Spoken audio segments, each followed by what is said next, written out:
Welcome to The Runner Soul, the podcast where running meets science stride by stride.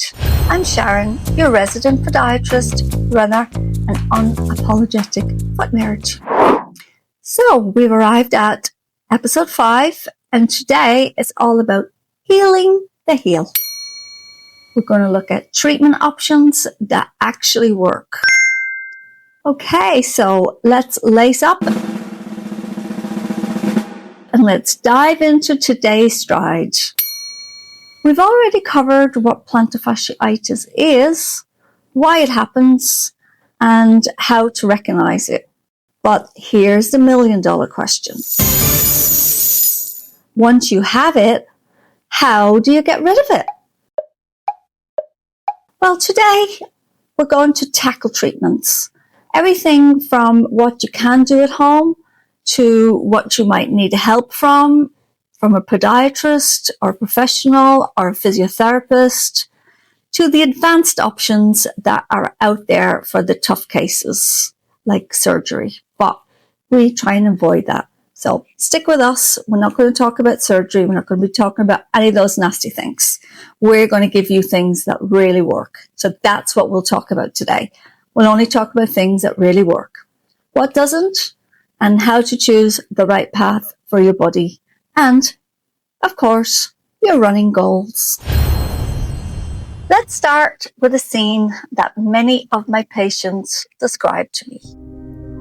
They say, I wake up, I step out of bed, and I feel that sharp pain like a nail in my heel.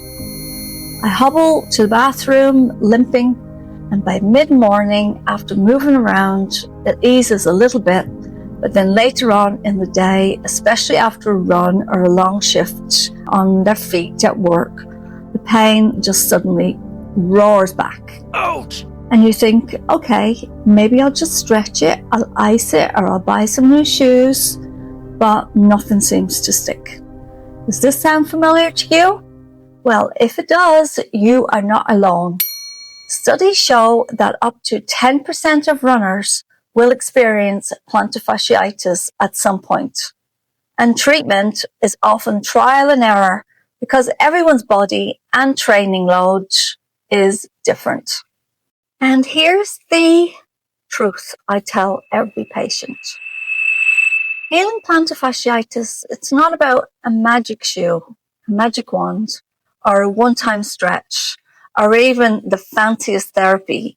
It's about 3 main things. The first one, which is most important, is reducing the load on the fascia. The second one is encouraging that heel to heal, because it's probably got a lot of inflammation. Everything's all inflamed, and so it's not going to heal, basically. And the third one is gradually rebuilding strength and tolerance. So we're kind of fooling your brain in a way by doing things softly, then the brain doesn't quite register that we've put all that pressure back on the fascia again. So everything we'll talk about today ties back to one or more of these principles. Here's some home remedies that do actually work. Let's break down what you can do starting right now without even stepping into a clinic or spending any money. So the first thing you can do, which helps, is stretching, and that will help mobility. So the calf stretches against the wall is the best. You could probably, we'll probably do a video on this where basically you lean against the wall with your 2 hands. You put one foot in front, one leg at the back, and the leg at the back is straight. The leg in the front is bent. And then you just lean into the wall as if you're pushing the wall away from you. And you just lean into the wall and you just feel that nice stretch at the back. Now, if you're not feeling anything, you're not doing it right. So you've really got to feel that pull in the calf muscle. Then the other stretch is the plantar fascia stretch.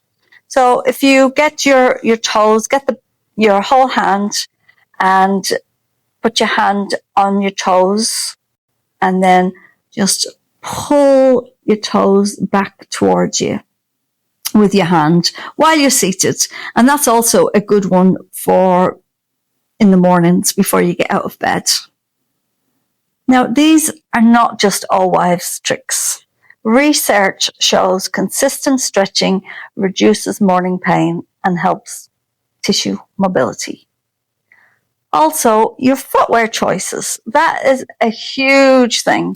For some people, just putting them into the right shoes, supportive shoes, the pain just disappears like instantly. So supportive shoes with cushioning and arch support are definitely a game changer. Retire from the flat, worn out sneakers. Yes, even if they are your lucky pair for races or you've spent a lot of money on them, if they're not good for your body, they have to go. And what should you wear around the house? Well, I would ditch the barefoot walking for a while and use something that's got support in it, like your Archies or your Birkenstocks. And then we have to work on the load management. So cut back on your mileage a little bit, just temporarily, not forever. Swap some of your runs for cross training like cycling, swimming, or rowing. And remember, healing requires respecting your tissue's limits. You must listen to your body because your body knows what you need. So simple tools. You could try some night splints. They're very good to help your fascia gently stretch while you sleep. And for a lot of people, they find it's a game changer because when they wake up, they don't get that stabbing pain. Heel cups or over-the-counter insoles just to absorb the impact and just to give you a little bit more support and to take that pressure off the calf muscle. What are the things that work and what isn't worth the hype? Because there's lots of things out there in the market and they'll, make you believe it's a quick solution, but, you waste your money in many, many, many times. So this is where I bust some of the myths for you. So myth 1, just resting it completely is enough. No. Total rest will weaken the tissue. You need the right kind of movement, and that plantar fascia is all swollen and inflamed, so we have to do something about that. Then the second one, expensive miracle insoles online. Well, unfortunately, they are not always effective. So stick with what's proven to work instead of wasting your money. I mean, the amount of patients I've had, they've bought this insole over the counter, they've bought this insole in the chemist, they've bought this insole online, and I just take one look at them and I just hold them, bend them, and I'm like, this is not supporting your foot enough. And then the other myth is only stretching without strengthening. No, unfortunately, if you just do the stretching, it won't be enough. The fascia needs load to adapt. And also, we need to work, like I say, on that inflammation, because where there's inflammation, there's pain. Where there's pain, there's going to be inflammation. Then the fourth myth is the cortisone injections as a first step. No. In fact, for my patients, I always say to them, keep the cortisone injection as a very last resort. Because again, it's not really fixing the problem, it's putting a band-aid on it. Basically, cortisone injection, it's a bit like local anesthetic, because what it does is it kind of freezes everything. And then, it blocks the pain, basically. So they may help in the short term, but they don't fix the underlying issue and can even weaken tissue over time. Because if you notice, your doctor will say you can only have so many of them in a year. So if they were good for you, then, you could have them whenever you needed them. You could have them every month if you needed them. But that is not the case. There is a time limit on how many you can have in a year. And that really tells you there's that time limit for a reason, because it's not good for you, basically. So if you've tried all these and felt stuck, it's not your fault. The message out there is confusing and not consistent. And unfortunately, a lot of people, when they have plantar fasciitis, they'll go straight to the doctor. And what is the doctor going to give you? He's going to give you pills, cortisone injection. He's going to give you anti-inflammatories because, that's all he can do for you, basically. So I would definitely encourage you to go and see a podiatrist. Go see somebody who is expert in the field, who's dealing with it day after day after day after day, because then they know what works and they know what and what doesn't work.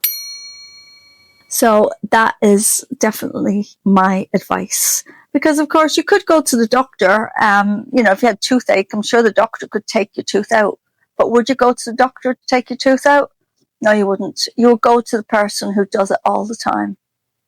So yes, just, be careful that you're not going to waste time, and your money basically on gimmicks, because really that's what a lot of them are, the gimmicks. Let's discuss the clinical treatments when your home care isn't enough. So now we'll step into clinic and we'll talk about what podiatrists like me will usually offer when the home care isn't enough. What I like to do, I always say to my patients, we work together. So I'll do treatment in clinic and then I give them homework so that we are working together and the treatment is ongoing. So it's not just a case of they come to see me and then I don't see them again for like 4 or 5 weeks. So, the treatment is consistent. And I find that works like really, really well. So first thing you probably find that might be prescribed is the custom orthotics. Now, these can redistribute the pressure and reduce the strain, especially for runners with flat feet or high arches. Also, the custom orthotics are custom made to your anomalies. So orthotics that you get off the shelf, well, they've all got a very similar prescription because obviously we can't, one size doesn't fit all. So they're only allowed to sell, particular, just, a small sort of support as opposed to a custom orthotic, which will be custom made for you. So it's custom made to deal with your unique anomalies. So, some people say, oh, they're so expensive, but, they are a custom made orthotic. So, they're custom made to your problem. Also, physical therapy, we might suggest. So that would be like strengthening programs, targeting not just the foot, but the calves, the hips, and the core, because we'll find that when these are tight, everything's tight. Because remember, everything in your body has a role to play. So if one part, like a muscle, say for instance the calf muscle, the muscle is tight and, through, having a sitting job, you're sitting down all day at a computer. So sitting is a very unnatural position for the body. We're not meant to sit, and definitely not for long periods of time. So you find that people who do sit for work and stuff, they will be the people who will have the tight calf muscles. And in a lot of cases, what happens is then, when the muscle stays tight for too long, it then starts to shorten. And that's when you have a lot of other problems. So, if you've got one muscle that's tight, chances are other muscles are tight. So the physical therapy is very important. And then we have shockwave therapy. Sounds scary, but it is safe. It's non-invasive treatment and it can stimulate healing in stubborn cases.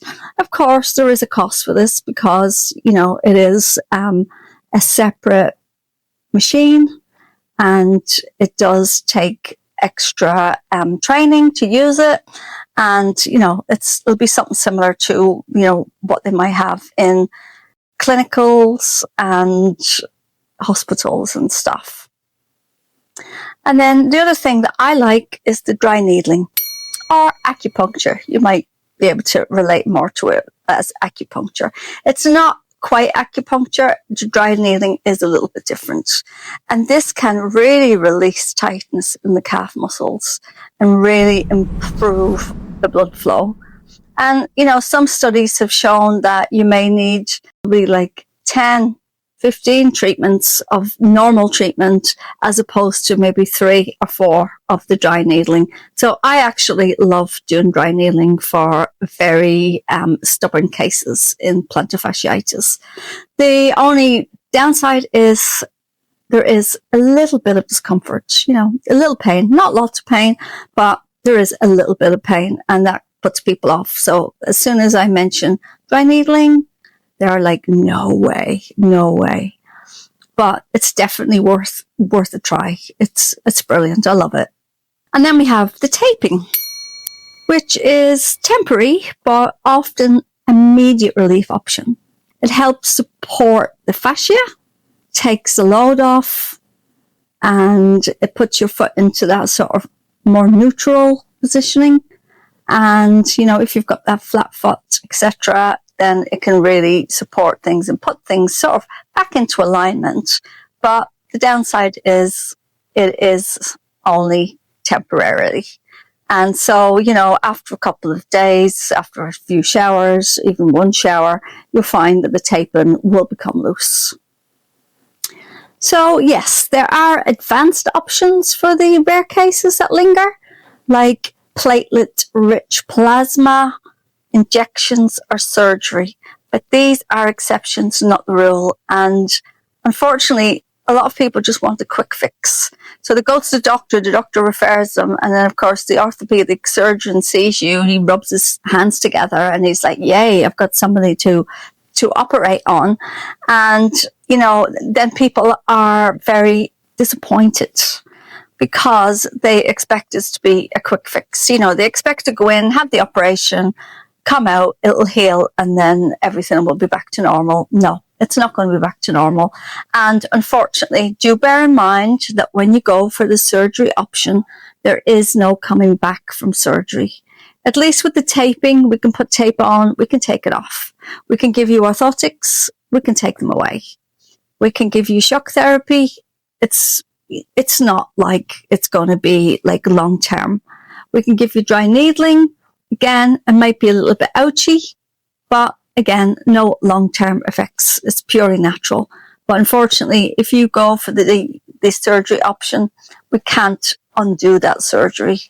So that's why I keep surgery option for very, very, very rare cases.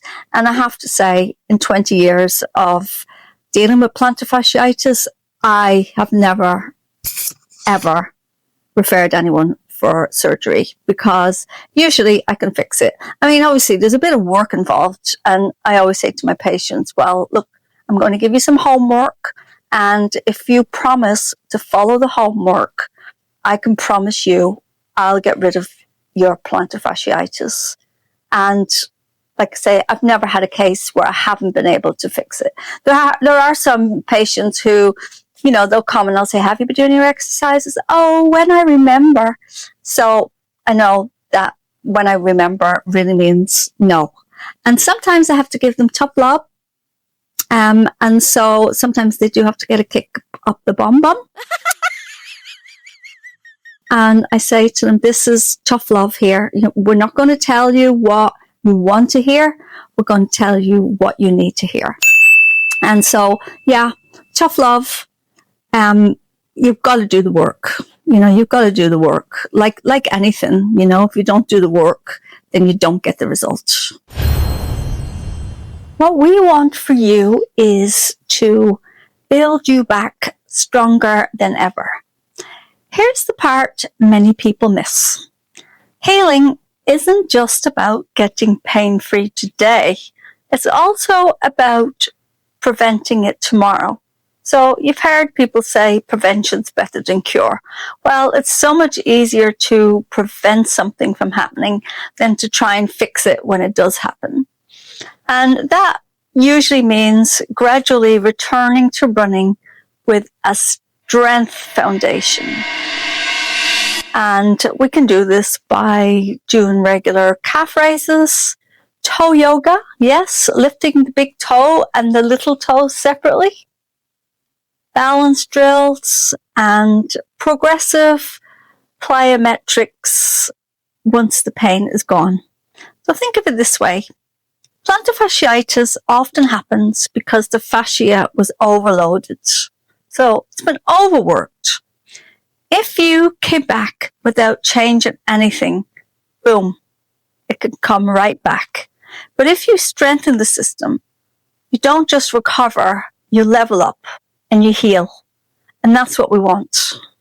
We want plantar fasciitis to be gone and gone for good. Bye-bye. Let me share a quick patient story for you. One of my patients, let's call her Lisa. She was training for her first half marathon. Well, she developed classic plantar fasciitis and thought her dream of doing her first marathon was over. We worked through the basics, stretching, proper shoes, orthotics, and the strength plan, and I did some dry needling. Well, 6 months later, not only did Lisa finish her half marathon, she was ecstatic because the pain had gone. And why was this? Because the process forced her to respect her body's limits, cross-train, and build strength she'd never focused on before. So plantar fasciitis wasn't the end of her running. It was actually the turning point. We've got to listen to our bodies, because our bodies, when we get aches and pains, it's trying to tell us something. Just like sometimes we don't feel 100%, you just know when you're coming down with something, don't you? Or you just know when you're having a bad day. You just know when you just have to sort of check out for the day, and you've got to listen to your body. So if you're getting pain, aches and pains, pain in the morning, listen to what your body is trying to tell you. So now let's talk about our closing takeaways. What did we learn today? Well, I sound like I did when I used to pick up my kids from school, when they used to come out from primary, and they'd come out and I'd say, "So what did we learn today?" And they would say, "Can't remember." And I'd say, "How can you not remember? You've just come out of the building." Anyway, back to plantar fasciitis. So what did we learn today? Well, we learned that plantar fasciitis treatment isn't about one magic bullet. It's about reducing the load, supporting healing, and gradually rebuilding strength. Home remedies are important, like stretching, proper footwear, and load management are definitely the foundation to getting on the road to healing. Clinic and treatments can accelerate recovery when needed. And the long-term key, come back smarter and stronger. Now, if you're listening and you've tried everything under the sun and nothing's worked, don't lose hope. Some cases are tougher, especially if it's a long-standing problem. If you've had this for ages and ages and ages, you can imagine the whole structure of your foot's going to be inflamed. It's going to have to have taken a lot of impact and load, and it is going to take a little bit longer. And so if you do find that it is a little bit sort of resistant to treatment, don't despair, because some cases are tougher. But there are advanced options that we haven't touched on yet. So where there's a will, there's a way. I have not met anybody that I haven't been able to treat. So if you find that you're seeing a podiatrist for treatment and you're not seeing an improvement after, say, 3 to 5 weeks, then stop and see somebody else.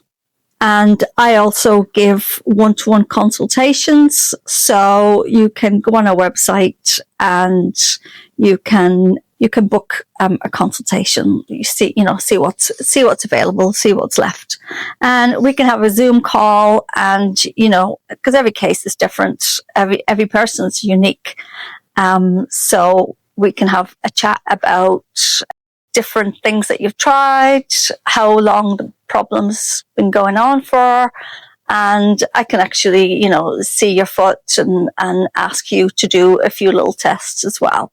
So that's always an option as well. So don't despair. Sharon's here. And that's where we'll pick up next week. In our next episode, which is our season finale, episode 6, we will dive into chronic plantar fasciitis, when the pain just won't quit. We'll explore why some cases become stubborn, the advanced treatments that really work, and how to stay mentally strong along the way.